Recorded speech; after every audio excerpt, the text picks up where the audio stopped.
रिहां की महफिल, रिहां की महफिल।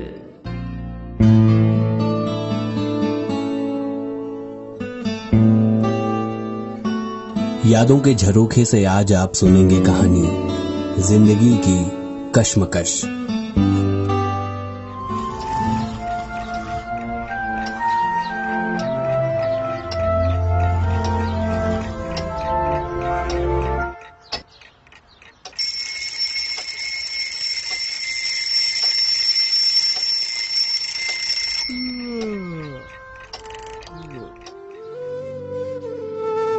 फिर एक नई सुबह आई। सूरज की किरणें मेरे घर की खिड़की को पार करते हुए कहने लगी, उठ जाओ और अपनी जिंदगी के एक नए दिन की शुरुआत एक नई सोच और नए ढंग से करो। उठ के देखा तो घर का हाल बुरा था। होता भी क्यों ना, इस घर में अकेला मैं ही तो रहता हूँ। खैर, अंगड़ाई लेते हुए मैंने अपने काम की शुरुआत की। सारा सामान समेटा, नाश्ता बनाया और ऑफिस के लिए तैयार हो गया। घर से निकलते ही हमेशा की तरह ये एहसास हुआ कि ऐसे दिन की शुरुआत करने वाला मैं शायद अकेला नहीं हूँ। हजारों लोग ऐसे ही अपने दिन की शुरुआत करते हैं और मैं भी उन हजारों की भीड़ में गुम होता हुआ निकल पड़ा ऑफिस की तरफ। रेलवे स्टेशन पहुंचा, ट्रेन पकड़ी और जैसे तैसे ट्रेन में भीड़ के बीच में चढ़ गया और ऑफिस भी पहुंच गया। ऐसा ही मैं रोज करता था। आज कुछ नया नहीं था, लेकिन आज ऑफिस में एक अलग ही माहौल था, क्योंकि आज बॉस प्रमोशन करने वाले थे। हर कोई ऑफिस में खुश दिखाई दे रहा था, लेकिन मैं भूल गया था कि आज प्रमोशन होने वाले हैं। मैंने अपने एक साथी से पूछा, भाई क्या बात है, आज सब इतने खुश क्यों हैं? तो उसने बताया, अरे यार अनिमेश, तुम शायद भूल गए हो, आज प्रमोशन होने वाले हैं। और ये सुनकर जैसे मेरे दिल में भी खुशी की एक लहर सी दौड़ गई, क्योंकि मेरे और पूरे ऑफिस के लोगों के भविष्य का कुछ फैसला आज होने वाला था। हमारा आगे का भविष्य कैसा रहने वाला है, इसका कुछ अंश बॉस के पास कागज में कैद था। थोड़ी देर बाद बॉस की भी एंट्री हुई और आज बॉस को सब ज्यादा ही प्यार से गुड मॉर्निंग विश कर रहे थे। बॉस भी थोड़े खुश नजर आ रहे थे आज। खैर, सुबह से शाम हो गई और बॉस ने अभी तक नहीं बताया कि किसका कितना प्रमोशन हुआ है। जब शाम तक बॉस ने कुछ नहीं बताया तो सब थोड़े परेशान से होने लगे, लेकिन परेशानी और बढ़ती उससे पहले ही अचानक ऑफिस खत्म होने ही वाला था, लेकिन बॉस ने एक एक करके सबको अपने केबिन में बुलाना शुरू कर दिया। बाहर आते वक्त किसी के चेहरे पर मुस्कान थी तो किसी का चेहरा मायूसी से लटका हुआ था और मैं भी अपनी कुर्सी पर बैठा हुआ पैर हिला रहा था। मुझे इंतजार था अपनी बारी का और कुछ ही देर बाद मेरी बारी आई। डर लग रहा था कि क्या होगा और थोड़ा हिचकिचाते हुए मैं बॉस के केबिन में पहुंचा। मेरे सामने एक पेपर रखा हुआ था। बॉस ने कहा, उठाकर पढ़ो इसे।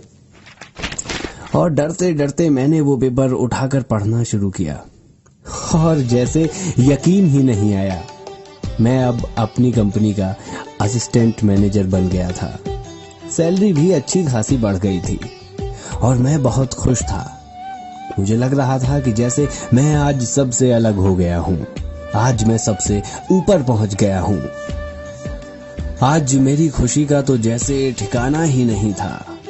बाहर दौड़ते दौड़ते आया और मैंने सबको बता दिया कि मैं अब इस कंपनी का भाई असिस्टेंट मैनेजर बन चुका हूं। कोई तो बहुत खुश हुआ और मुझे बधाई देने आया और कोई थोड़ा सा जलने लगा। सब पार्टी पार्टी चिल्लाने लगे और इसी शोरगुल में शाम ढल गई और मैं अपनी खुशियों के समंदर में बहता हुआ रोज शाम की तरह अपने घर की तरफ निकल पड़ा, फिर से उन हजारों की भीड़ में जिनमें रोज मैं अपने घर तक जाता था। और कुछ ही देर बाद मैंने फिर से उसी भीड़ में खुद को पाया, पर आज तो जैसे सब कुछ अलग सा था। आज मैं अपने आप को उन सब से ऊपर देख रहा था, गौर से देख रहा था मैं उन सबको। आज वो सब मुझसे और मैं उनसे बिल्कुल अलग नजर आ रहे थे। और न जाने कैसे मेरी नजर कुछ ऐसे लोगों पर पड़ी जो हम हजारों की भीड़ में सबसे अलग थे। वो हमें एकटक देख रहे थे, हमारी तरफ टकटकी बांधे देखे जा रहे थे।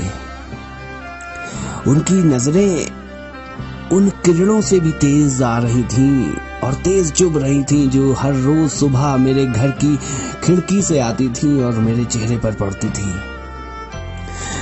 मानो ऐसा लग रहा था कि ये आंखें कह रही हूं कि हम भी वो करना चाहते हैं जो तुम सब कर रहे हो। हमें भी मौका चाहिए, हमें भी काबिलियत है कि हम तुम जैसे बन सके। बस हमें सहारा दे दो। और मैं एक एक नजर को देख रहा था जो बहुत मायूस थी, जिनके पास सहारा नहीं था। ये नजरें उन गरीबों की थीं जो हमेशा ही हम जैसे हजारों लोगों में अपनी जिंदगी जीते थे। हमें देखकर ही वो हमारी जगह अपने आप को रखते और जिंदगी का मजा ले लेते, क्योंकि उनके पास तो कोई सहारा नहीं था। उनके पास साल में एक बार खुशी भी नहीं आती थी कि एक दिन कागज का टुकड़ा आएगा और सैलरी बढ़ जाएगी। ना ही उनका हाथ थामने वाला कोई था। बस ऐसे ही थी उनकी जिंदगी, बस ऐसे ही थी उनकी जिंदगी। मुझे वो कागज का टुकड़ा जिस पर लिखा था कि मैं असिस्टेंट मैनेजर बन गया हूं, मेरी सैलरी बढ़ गई है, उसे मिलने के बाद जितना गर्व था, और मैं सोच रहा था कि मैंने खुद को इन सब से अलग, दुनिया से अलग खुद को काबिल बनाया है, वो गर्व मेरा टूट गया था। मुझे लगा कि मुझे जो भी मिला है, मैंने जो भी किया है, उससे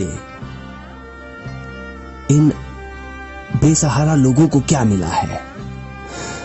कुछ भी नहीं, कुछ भी नहीं। मैं कुछ पल खड़ा रहा, सोचता रहा और धीरे धीरे बहुत बड़े बड़े ख्यालों में खो गया।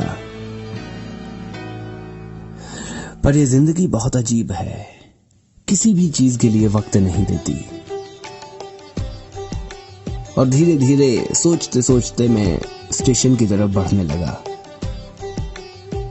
जहन में अभी तक उन गरीब लोगों की बातें चल रही थीं, लेकिन एक बात और मेरे जहन के कोने में घुस गई कि ट्रेन पकड़नी है, टिकट लेना है, लाइन में खड़े रहना है, उसी भीड़ में फिर से वापस जाना है, घर पहुंचना है।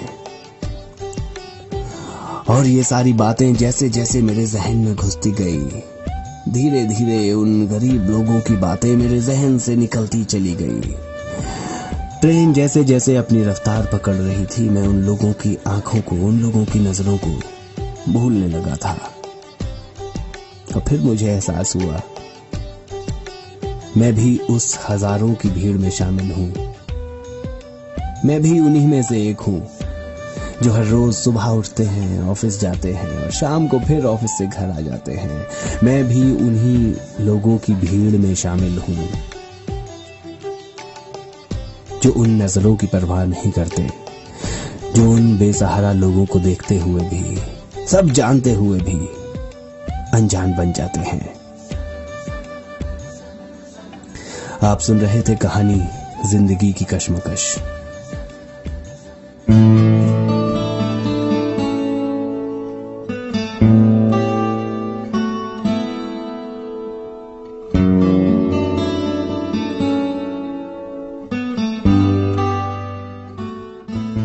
सुनते रहिए रिहान की महफिल, रिहान की महफिल।